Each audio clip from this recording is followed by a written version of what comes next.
Peace, peace and blessings. Give some people some time here to roll in. But I hope that everyone is doing well. I feel like I haven't been on here in a minute, but um, it was just last week. So,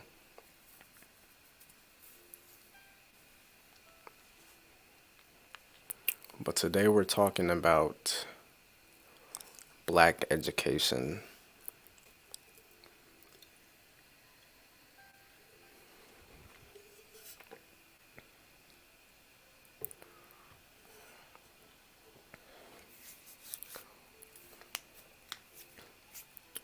All right. To begin, I just want to talk a little bit about just my thoughts on education in the black community, the way that it's viewed and talked about and interacted with. I would say I feel like education, I know for people of, my age and my age group and generation and, younger generations feels a lot more like a chore, than something truly valuable, you know what I'm saying? Like, I think our view of education and like going to school, high school, college, really feels like a chore, is something that I think a lot of us find to be boring. Um, and when it comes to, our elders, our parents, maybe our grandparents, I think there's this emphasis on education and, the importance of it. Um, I think a lot of black students definitely feel underrepresented and underserved, and not just feel, but are. You know what I'm saying? When you're talking about different communities, and the type of funding that's available. I know there's a lot of things as far as just the way that cities are structured and set up and how that flows into the public education system. I know that there's a lot of issues there. And that's not necessarily the focus of this video because I'm not really knowledgeable on those issues per se. I just know that it falls in the category of the way that black people are underserved in general. You know what I mean? But when it comes to education, I think this is one of the most important areas of our lives as human beings, learning things. And it's unfortunate that education and the connotation around it within the black community is not, is most times not a positive one, right? And, rightfully so, because the way that things are taught in school, the way that we continue on into college is really not for the purpose of learning. It's really not optimized for a person to learn. It's optimized for a person to be able to follow instructions, right? And that's something that, we're going to delve deeper into as we progress through today's lecture, right? And with that said, let's, get into the material here. All right, so black education.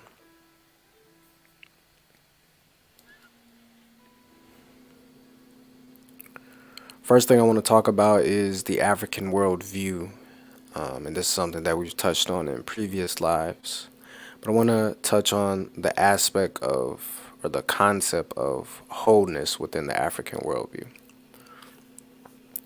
The concept of wholeness, can be related to this underlying universal truth that within the African way of looking at things, within the natural way of looking at things, there's a wholeness to reality, right? I am a whole being. I'm not just one thing or another. I am in unity with the people around me. We formulate a whole community, and all of us are a part of the whole that is nature, right? This planet is a part of the whole cosmos, right? So it's this underlying theme, this universal truth of wholeness and unification with all things around us. That is a characteristic of the African worldview. Now, when we compare that to the European worldview, I think there's a theme of separatism, right? So I am separate from you, right? Science is separate from the arts. And if we apply this to, we can see this very clearly in the education system, in particular college, right? Of course, in, middle school and high school, we study these different subjects. We have, different periods throughout the day where we study the, so-called different subjects. But then when we get to college, there are hundreds of degrees to choose from. There there are hundreds of different specializations that a person could choose as their life path, that they could choose to study essentially for the next 4 years of their life, right? Not including if they choose to get a master's or a PhD in relation to that subject. But you have all these different departments, you have all these different colleges, and I think it creates this notion that all of these subject areas are different. And they're taught in a way where they're heavily reliant on the jargon or the language of a particular field. And ultimately, you have all of these just narrow paths of information that you choose from. These separate, narrow paths.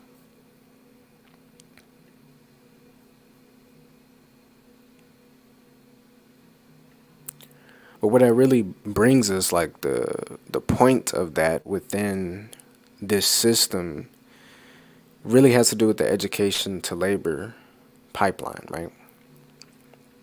In the beginning of, college and education, it was really formed to create laborers, to create employees, right? Back in the times of the industrial revolutions that took place, right, when life in the United States began to develop technologically through, things like trains, mining, right? Over the course of time, as we began to develop these systems, right, it was important for the leaders of this system to create people who could then sustain. They had to mold people who could sustain the system that they were building towards. So that's how you get these degrees or these trade schools for particular trades, or these degrees for a particular base of knowledge.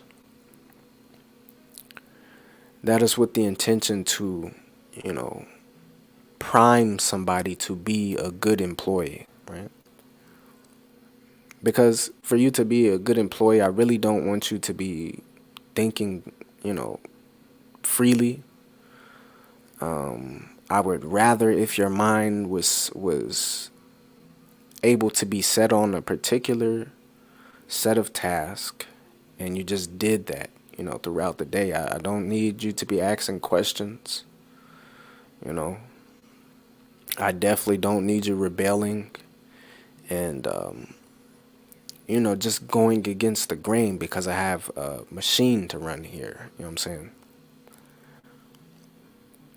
I have this assembly line to be handled, right? So I can't afford people who are going to be free-minded and free thinkers and people who want to go against the system. I need people who know how to follow instructions, who know how to complete tasks, and who know how to do that day in and day out. And what do we do in school? We sit down and we listen to our leader. They give us information, and they give us quizzes and homework, and they give us tests and essays, and we're expected to complete those tasks based on the information and the rules that we're given. We get evaluated based on how well we follow those rules. And there's a system of being recognized, right? You get on the dean's list, right? You have this particular GPA, right? So they're rewarding this state of mind that is about you following instructions. That is the point. And I think that this is really most prevalent in the minds of the different generations that, are alive today. When we got like our elders, our grandparents, then we have, our parents, maybe our older brothers and sisters, older cousins, and then, my generation. But when we're at these, first 3 to 4 generations here, these are the people who really came up in this education to labor pipeline. These are the people who, like, this is all that they know. You go to school, right? You get a job. They give you a pension. And sometime down the line, you retire, right? You buy a home and all that, right? That's how it works. We start to get into the millennials. These are the people who are, highly educated, but aren't necessarily succeeding or living up to what it is that their parents and their predecessors told them it was supposed to be in the workforce, right? A lot of people have these degrees, right, this education, but aren't even really working within what it is that they study. So at a certain point, people do begin asking questions like, what's going on here? Like, why did I do this? Why did I go into this debt? But then when you get to Gen Z, my generation and my age group and younger, we're really not trying to hear any of that. We're really not trying to hear anything about school, and like that's the way things work. You go to school, you get a job, and then you retire, because that's not how it works, and it's very clear that that's not how it works. You know what I'm saying? That is not a path to success, right? And that's just apparent to us. Like, we can hear, our parents or our grandparents talking about that, and we can even understand where they're coming from. And we may have grown up with that idea, but being in the times that we're in, with the access to information that we have, it is clear that this traditional path of going to school and getting a job is 9 times out of 10 not going to get me where it is that I want to be. It's not going to get me to what success truly means to me, or what it could be. It is just a part of the system. It's a part of the matrix, right? And It's something that I've struggled with over the past few years, I would say. The different views of education. I went to college back in 2018, and in high school, middle school, I was pretty good in school. Like that was really my thing growing up. I wasn't really big party person or socially active. I didn't really play sports, but my grades were good. School was good, right? And I was on that path. I was like, okay, I'm good at school. I understand these things. I know that I want to be either an engineer or a doctor because I'm going to make the most money, right? So I went through and, I got to 2018, graduated high school, was on my way to college. And, I get to college and it was obviously, different in the sense that I was away from home. I had more freedom. Um, and just like, the ambiance that comes with being in college. You know what I'm saying? But after a while, I was sitting in these classes and I'm like, this is really not any more stimulating than high school was. Like, I really don't feel that I'm doing anything different than I was in high school. Um, systematically wise, because it was the same thing of I go to class, I get quizzes and tests and essays to do, and, I get good grades, midterms and finals.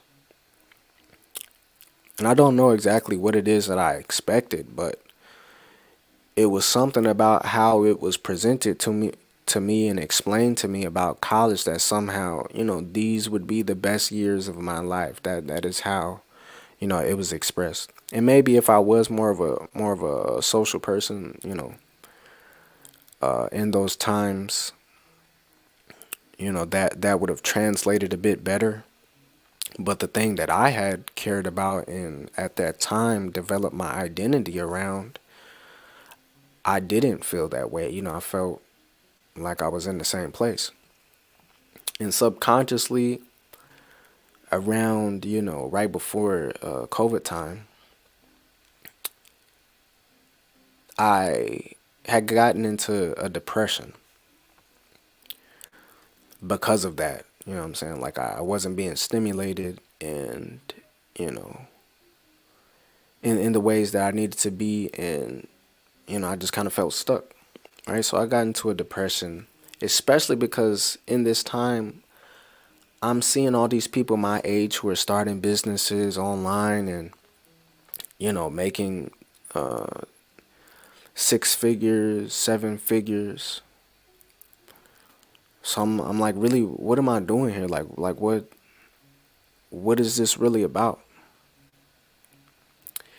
And ultimately, I ended up deciding to, drop out of school. And, I'm sure you can imagine the conversation with my parents.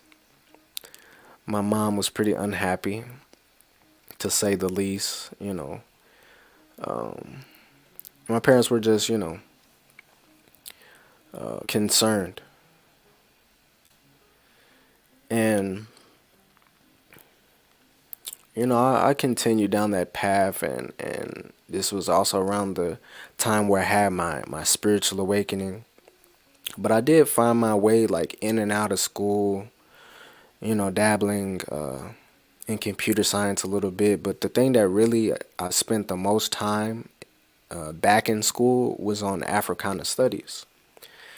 Because this was for the first time, like where I was in a classroom environment, I was in an educational environment where I was learning something and I was actually developing. Like I was actually interested and I was being nourished and stimulated and I wanted to come to class. The only place that I found that was in my Africana studies classes, right? Where I was studying about African spirituality. I was studying, the Caribbean, the African history of the Caribbean. I was doing independent studies where I was studying the development of black music. And like that was my thing. Like I was really enjoying that. But still there was that clash with the way that it's done. The system of it was still oppressive, right? It was designed for me to stay in a box, and I felt claustrophobic intellectually. And this is where, I really began to understand the situation, you know. The fact of the matter is this: the world is not what it was, largely due to technology, the digital age, computers, phones, and nowadays artificial intelligence and data science, social media. The world is not the same because information is at everyone's fingertips. That is the frustration. That is the separation when it comes to, these different generations that we interact with within our families, within our communities. Because the people who came up before my generation didn't grow up using technology, using today's technology. So they're not as well versed in how to really gain access to massive amounts of information, right? That's just out there.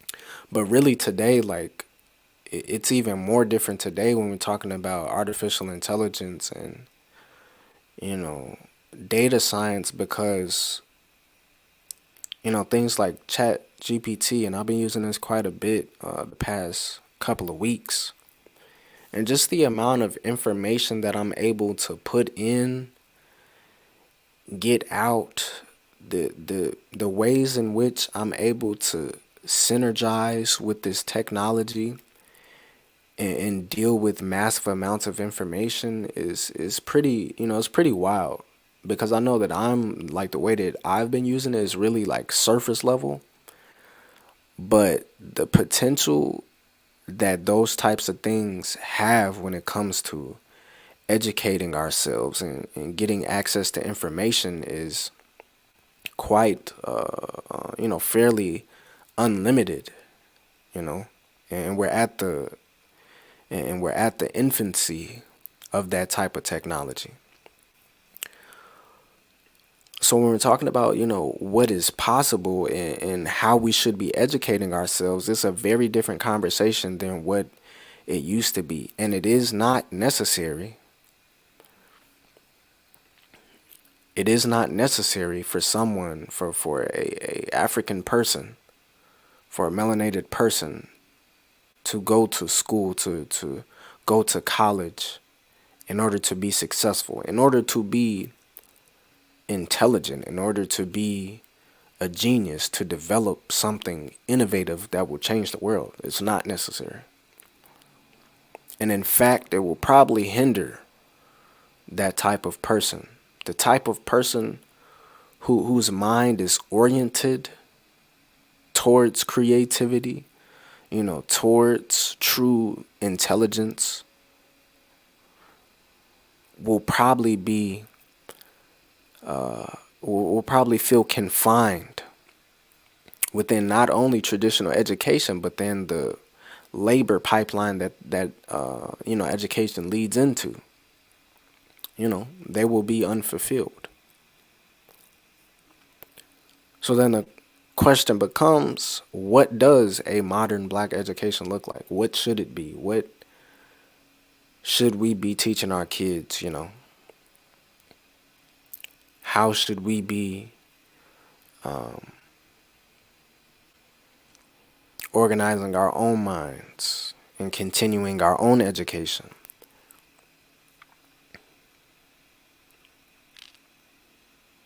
The first step has to be self-knowledge.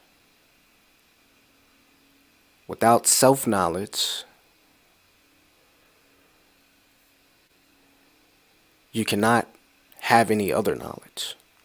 If you don't know yourself, you cannot really know anything else.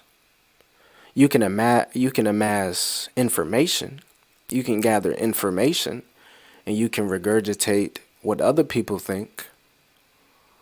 But until you know yourself, you cannot formulate your own thoughts. You cannot put information into your own words. And that is what knowledge is, the ability to take information and concepts and put them in your own words. And a good way to develop knowledge is to journal and to write about things. But if you are avoiding yourself, if you are not seeking to first know yourself, anything that you interact with in the world, you're going to take it at face value. You're going to take it how it is given to you. And that's not knowledge, right? That's how people get taken advantage of. That's how people get swept up into the system, you know. So you have to know yourself. You have to have a center.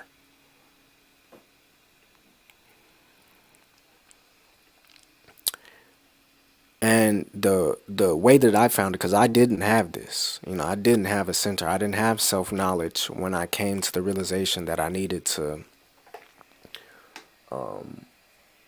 leave school. The missing piece for me was the self-knowledge. So that's what, I embarked on the journey of developing. And these two people were very integral in that process. Person on the left is Professor Kaba Kamene. And, he's been teaching in the education system for, over 30 years. He has over 30 years of experience. But nowadays, he really focuses on teaching from the African perspective, teaching about African history, teaching us, what it is that we truly are and what the potential is of our minds and our bodies. Excuse me, based on science, based on history. You know what I'm saying? He has a book that I think everyone should read. Well, I would advise everyone to read, all of his books.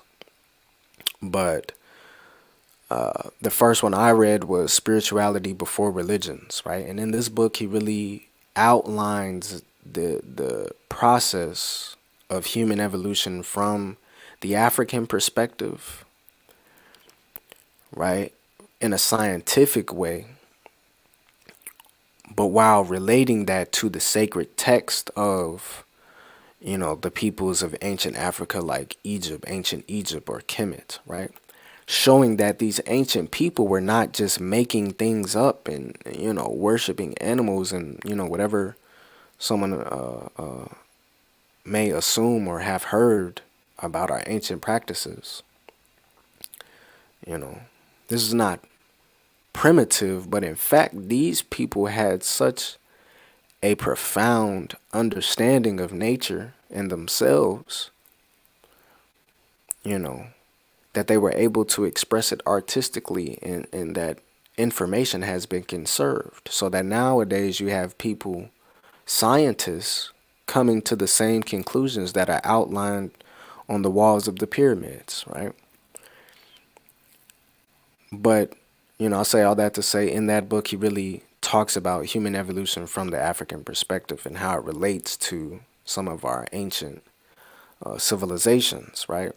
Another book that he has is Shabaka Stone, which, goes into a particular artifact called the Shabaka Stone that outlines the origins of the universe, the cosmic universe, right? So very high level science, that is documented in our history, And his most recent book is Carbon Before Melanin, which really outlines, a topic that we've discussed a little bit here, the topic of melanin and the potential of it.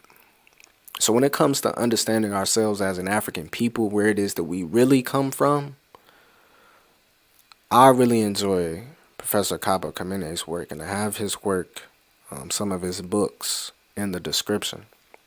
But he also, has various lectures out there that you can find as well. The person on the right here is an ancestor, and his name was and is Malidoma Somé. And Malidoma Somé was a medicine man or a shaman in West Africa, the region known as Burkina Faso, right, of the Dagara people, And his book was the first thing that really shifted my consciousness. His book Of Water and the Spirit, which is his autobiography. And in this book, he outlines how he, as an African boy, growing up in a traditional African community, was stolen from his land, taken to a French Catholic academy, indoctrinated not only religiously but within that academic system, and then after running away, having to be reinitiated into the African worldview in order to preserve his sanity, essentially. And when I read this book, it was like I was reading my life.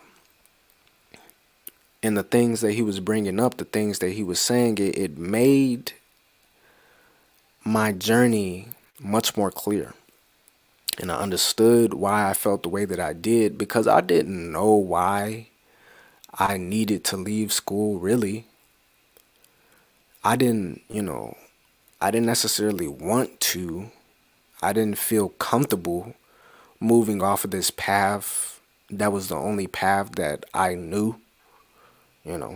I just knew that it needed to happen.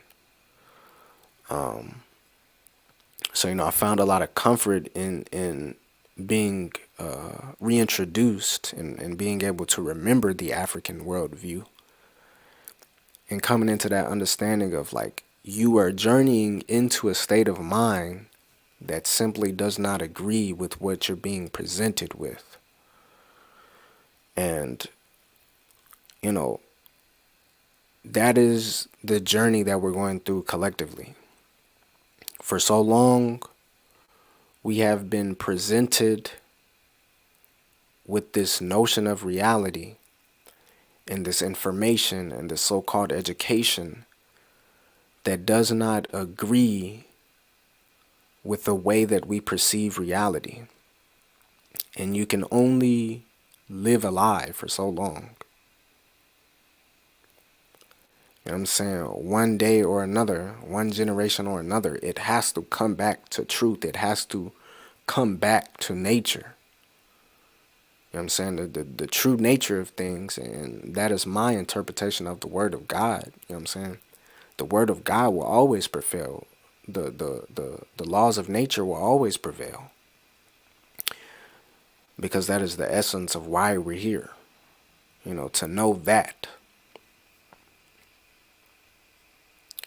So when it comes to embarking on this journey of educating yourself in today's age, when we have so much information around us, and when we have so many things that could happen in the future, we first have to know ourselves. We have to find that center. And, as I was stating, it's on that collective level, understanding where we come from as a people, but also the process of shadow work that we've discussed, of going back into your past, right? Your lifetime, understanding the things that you have gone through, the things that have impacted you, traumas,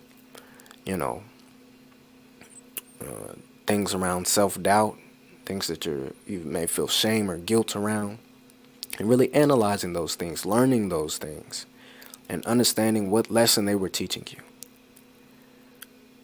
We cannot have any knowledge without self-knowledge. And without self-knowledge, we cannot apply ourselves and gain wisdom, right? Wisdom is how we pass things down, right?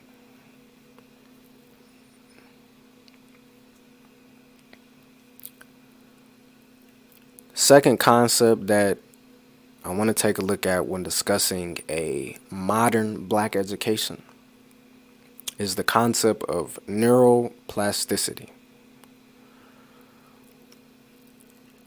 And neuroplasticity is the brain's ability to adapt, right? Put simply, it is that, right? But this is the brain's ability to say you're introduced to, a situation where you're experiencing a lot of stress and trauma. It is your brain's ability to adjust itself and adjust your systems to better process that. Or, on the flip side of things, you're put into a situation where you've never felt more peaceful, right? You're on vacation, out of the country, you're sitting in front of the beach. You don't have to worry about anything. You just won the lottery.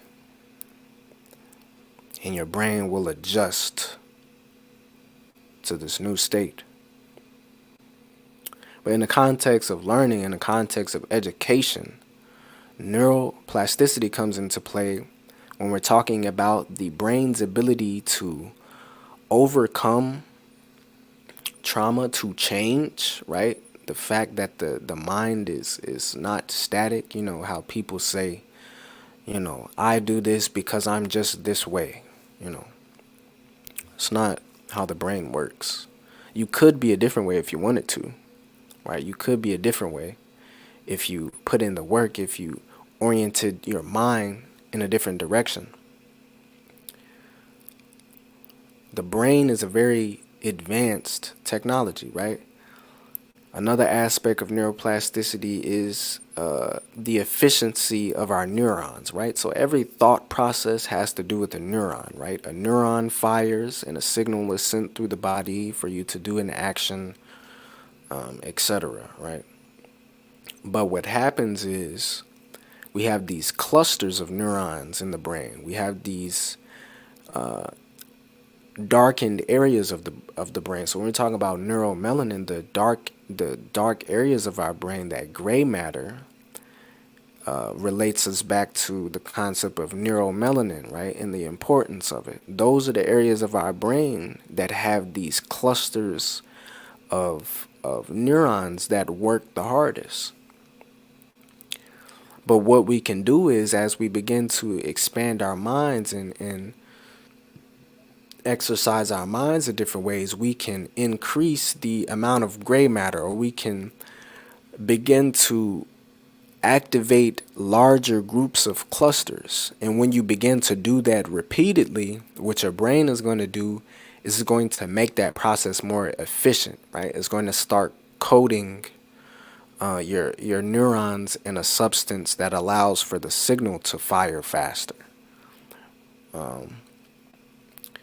So the concept of neuroplasticity really relates to when we're talking about the quality of our brain to work. You want to have a lot of neuroplasticity. You want your brain to be active. You want your brain to be a well-greased machine. You understand? There are no limits that we could possibly meet in one lifetime as a human being. We've barely tapped into what we can do with our brains.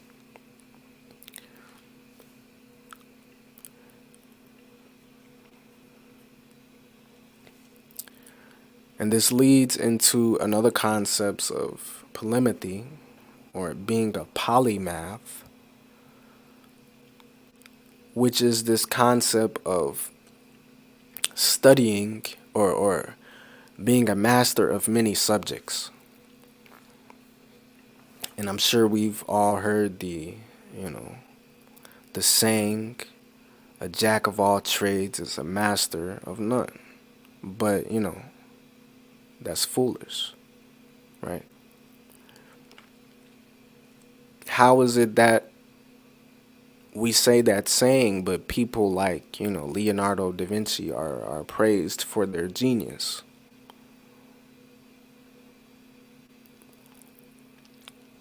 If, he was a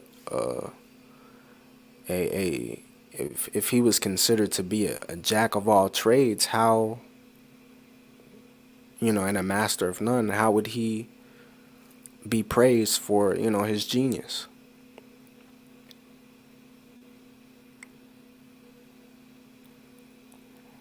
You know? So it becomes important to understand that, a lot of the things that have to do with our mind and the way that we educate ourselves and use our minds, a lot of the ways that we've been taught, is a distraction. Polymathy is the direction that we need to go, because there are a lot of things that need to be done in different areas of the world. And in fact, if we take it back in history, and we go back to a group of people like the Moors, right?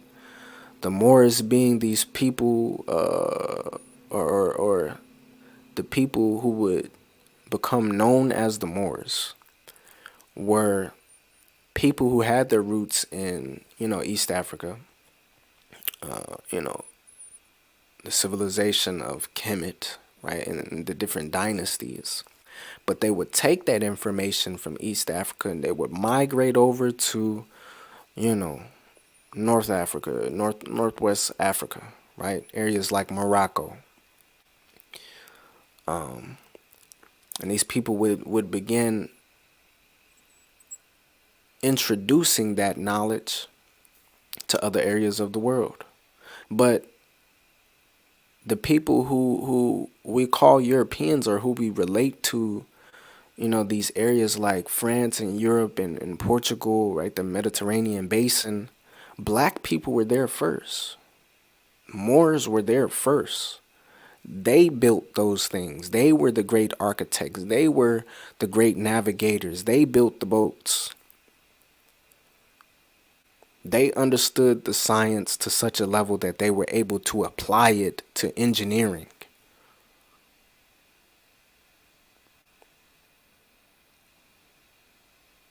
They understood clothing and fashion. They understood art and poetry, music.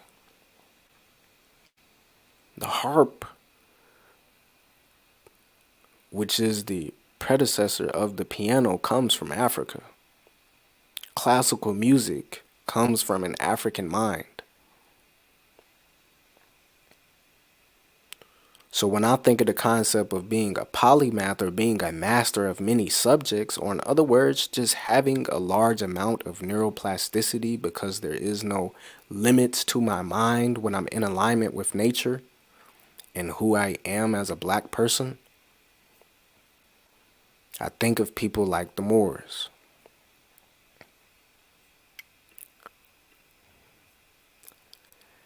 And there's this concept of multiple intelligences. And usually when we think of the term intelligence, we think about or intelligence or genius. It usually our minds will go to someone who's good at math and science and reading, right? Someone has a high IQ. But the concept of multiple intelligence introduces to, you know, different types of intelligences, right? Different areas of life and observation that one could have a level of genius in as well, right? Musical geniuses. We have people who are very intelligent and intuitive when it comes to interacting with people, right? Interpersonal. Bodily kinesthetic are people like your pro athletes, people who know how to move their body in space and know how to manipulate their body in such a way to achieve great feats. People who understand space, right? Your spatial intelligence, which is where your artists are, right? People who know how to scope things. Or maybe you have natural intelligence. You have naturalist intelligence. You just understand plants. You understand how herbs work.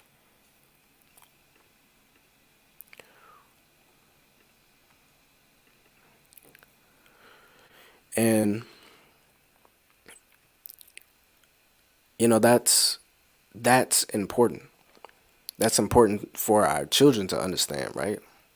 To understand that even if in this classroom, say, the way that math and science is presented to them doesn't really resonate with the way that their mind works. And the way that Professor Kaba Kamene put it in one of his lectures, he was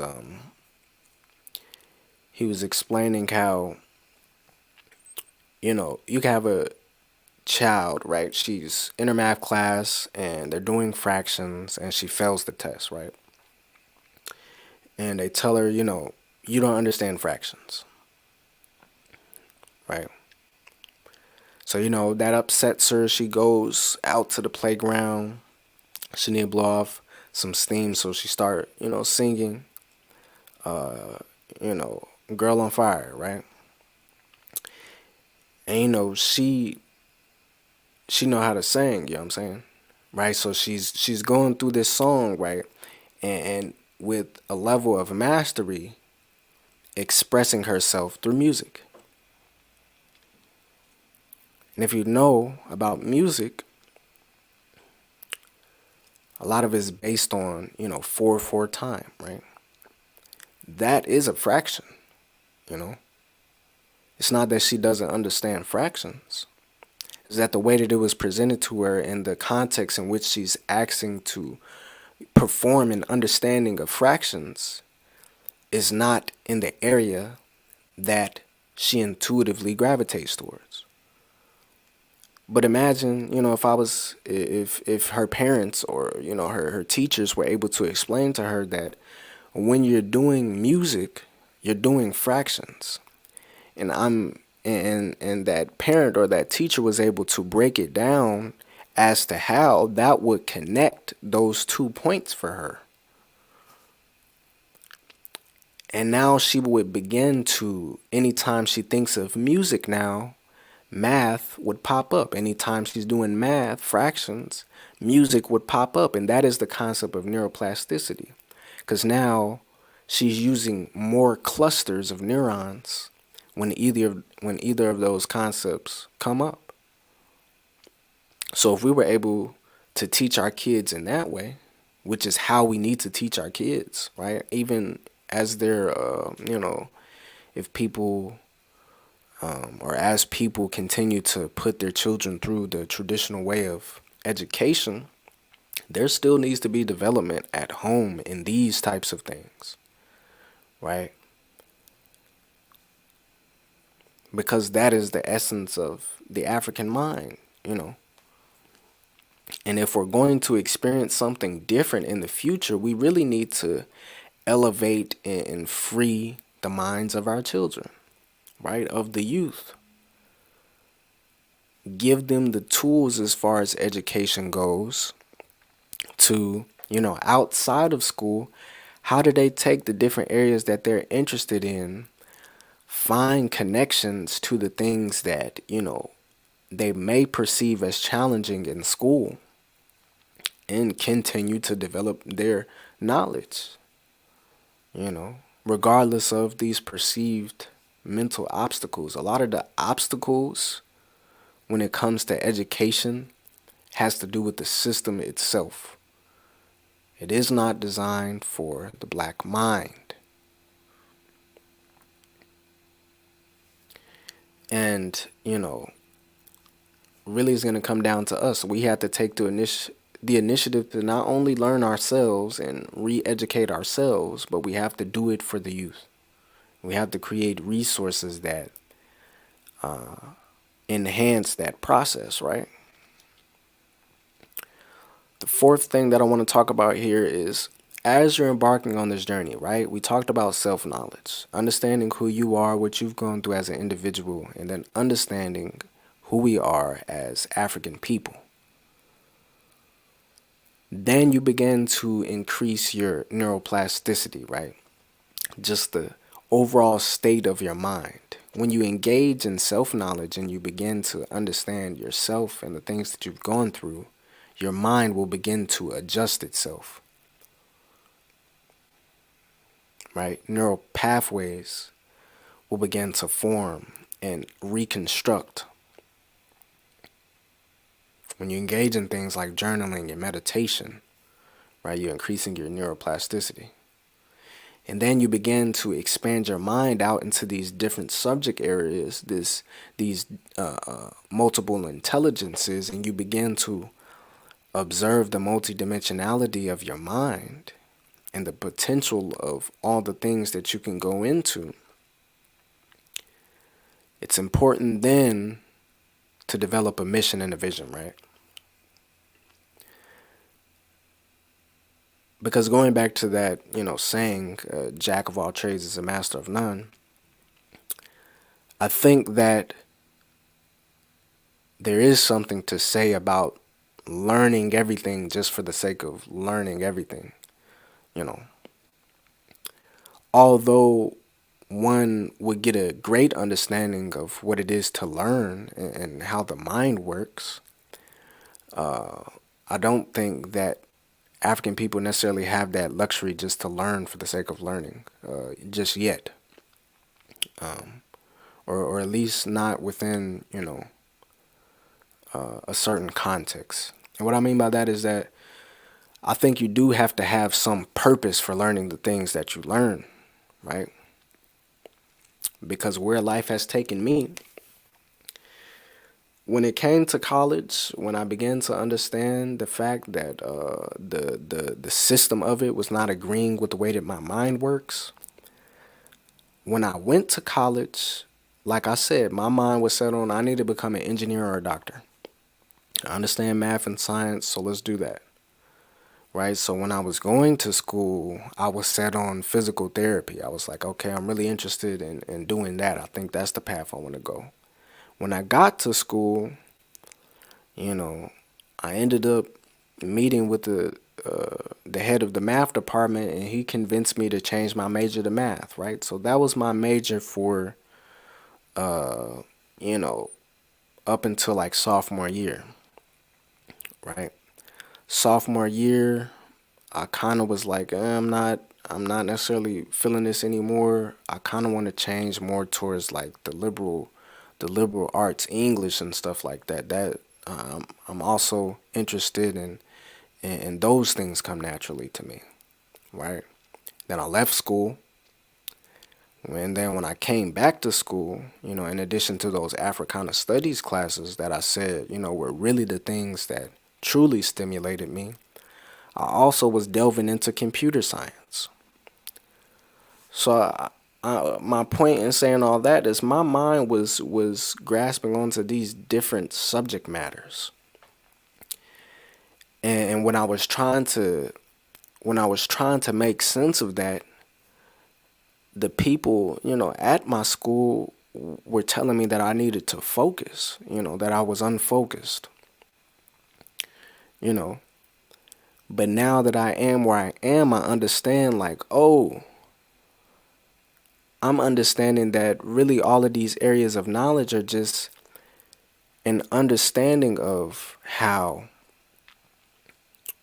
my body and all the information and technology of it, my nervous system, my brain, how it works, the state of my muscles, the state of my body systems, and how well things are going, affects the quality of my mind, the production of melanin. And that this melanin allows me to create things that I've never experienced. It allows me to pull things out of non-existence and bring them into existence through music, through art, through poetry, through story.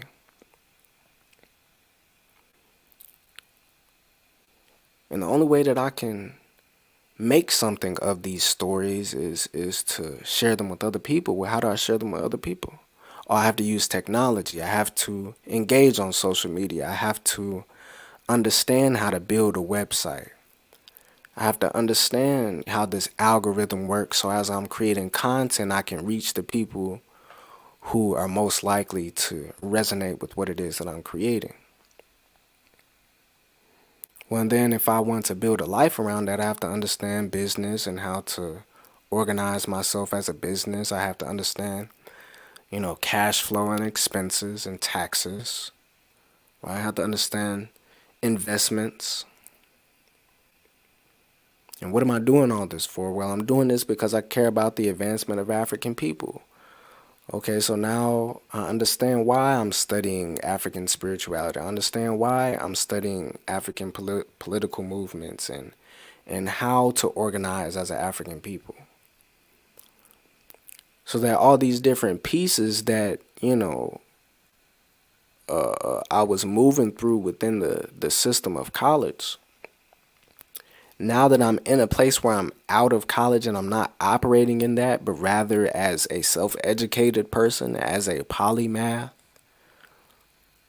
I'm able to utilize my neuroplasticity. I'm able to utilize my neuromelanin, right? To align myself with nature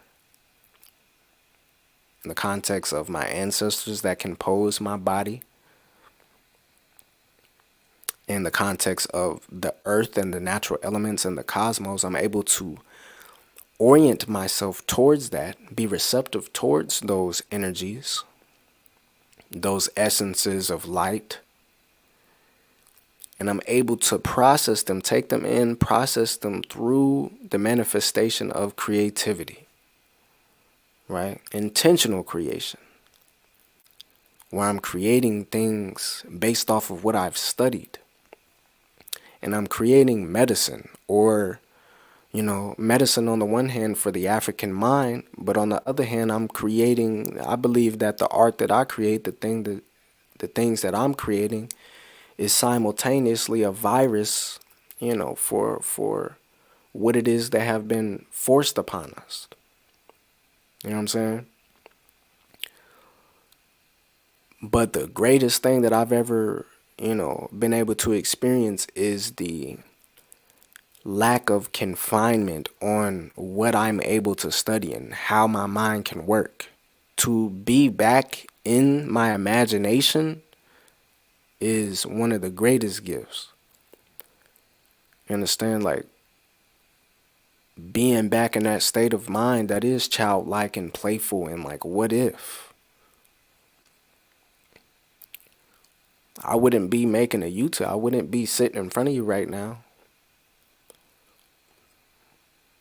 Understand? So it is important for us to begin to understand, no matter what it is that we're interested in and where our minds may take us, what is our mission? What is our vision? What do we stand for? What do we care about? And what do we want to see? And at this point, it is important to then create from that space. How do you take the information and the things that you care about and the knowledge that you have and the passions that you have? How do you bring all of that together and express it to the world?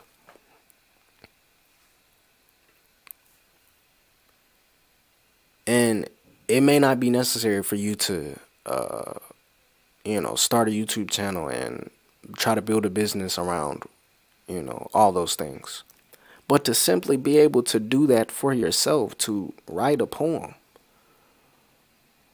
you understand, to write a story, to have some manifestation of your own thought, even if at the end of the day you're able to pass that down to your children. Now they have this manifestation of you and who you are and your essence that they can go back on and gain value from, when you've transitioned.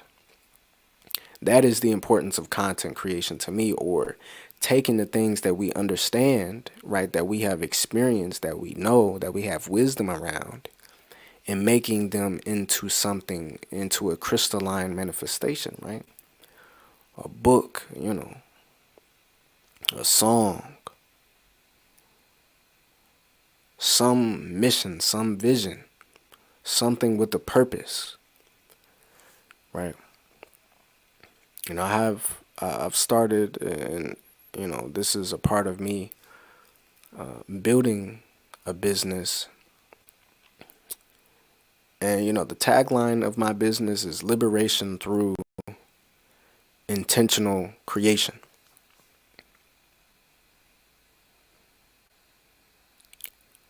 To experience a state of freedom of mind, body, and spirit by creating intentionally the spaces, the connections, the communities, the families, the art that allows you to exist in that freedom. Because this system is not that, my friend. So who's going to create it? You know, is your new president going to create a reality where you're free? No. It's up to us. And it all comes back to the way that we use our minds.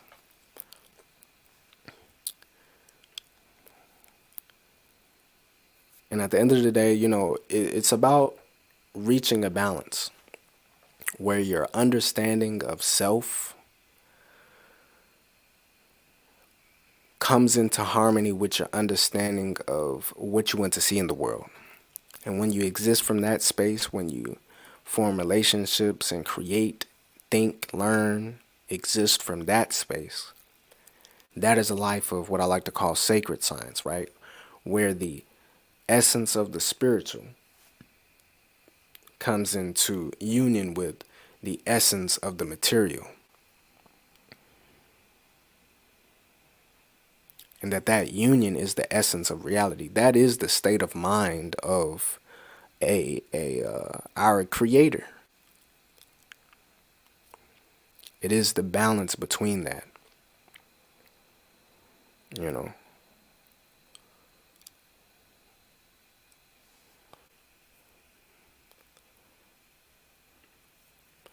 But that's pretty much what I got for today, as far as education goes. And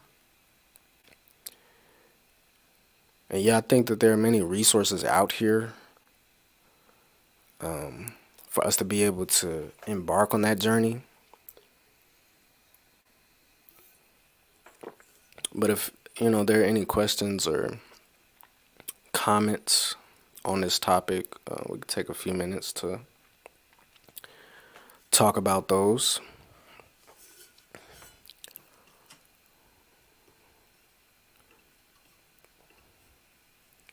I definitely would say that I'm interested in the concept of homeschooling, like actually developing a curriculum.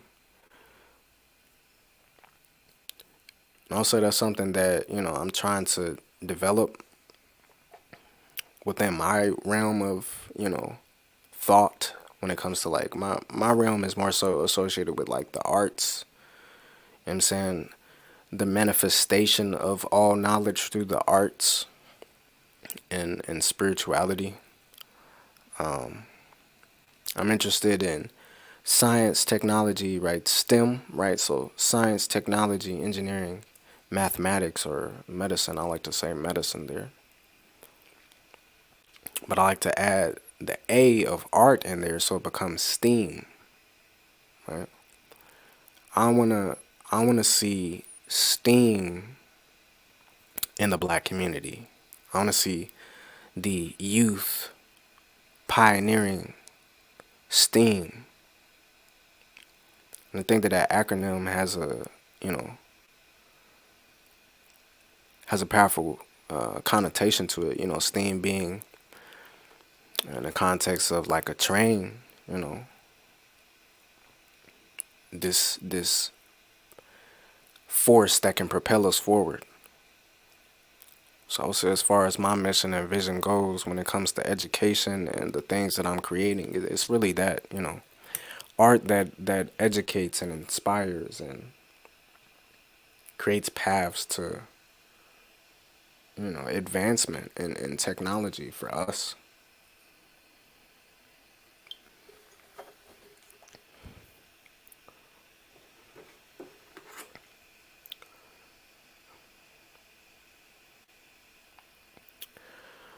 Nobody has any questions?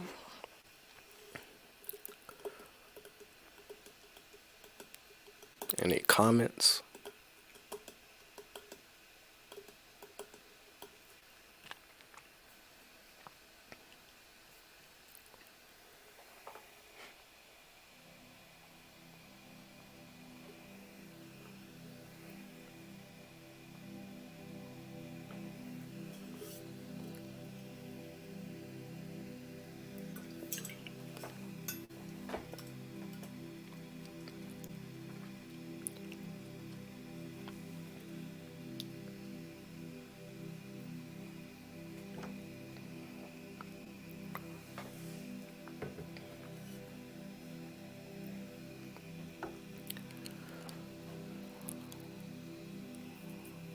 I mean, if y'all good, I'm good.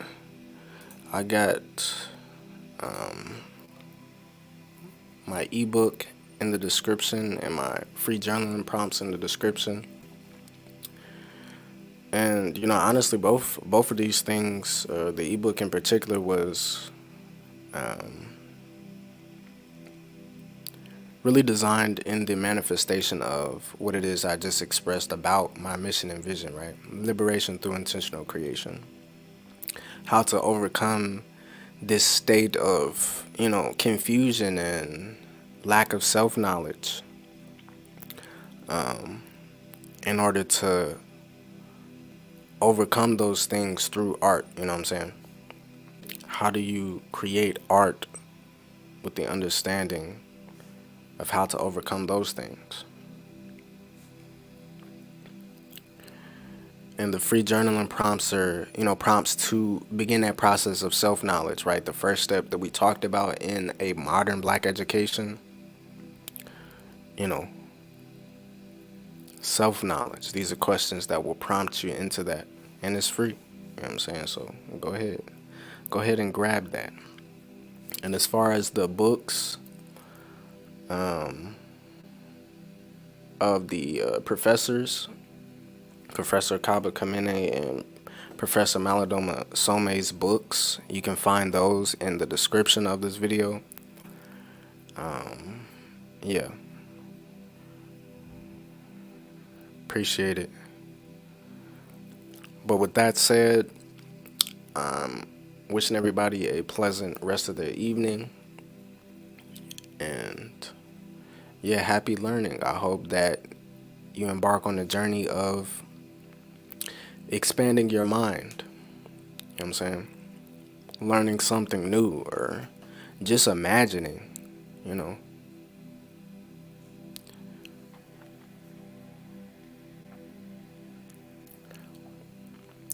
Says, I understand that times have changed and so most education, but do not discount education before desegregation. Black students learn to think. Yeah, I definitely and I mean I even once, my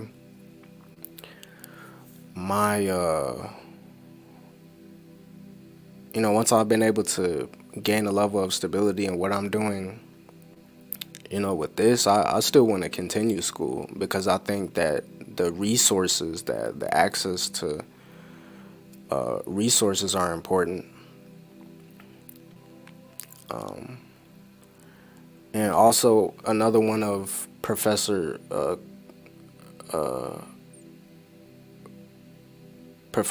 Kamene's books, he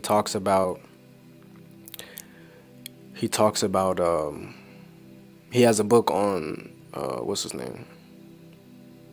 William Leo Hansberry, which was the founder of the African American Studies program, and he talks about his journey through like dealing with the education system and bringing that to the forefront.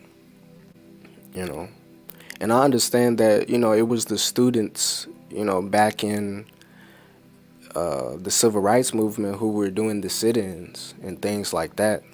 So I think that the collegiate world in particular has played a big part in Black thought, like you said. But it's just that nowadays when we're teaching our youth and our kids about the options that they have, you know, it's definitely like they don't have to go to college anymore. And that's and that is like I think they're very specific people. They're very select group of us who can really take advantage of what college is and operate within that confinement to our advantage. But yeah, that's what I would say on that notion.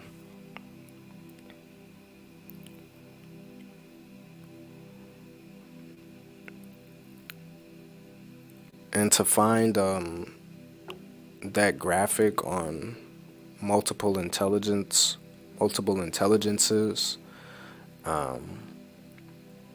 you just look that up on Google. That's where I got that image from on Google.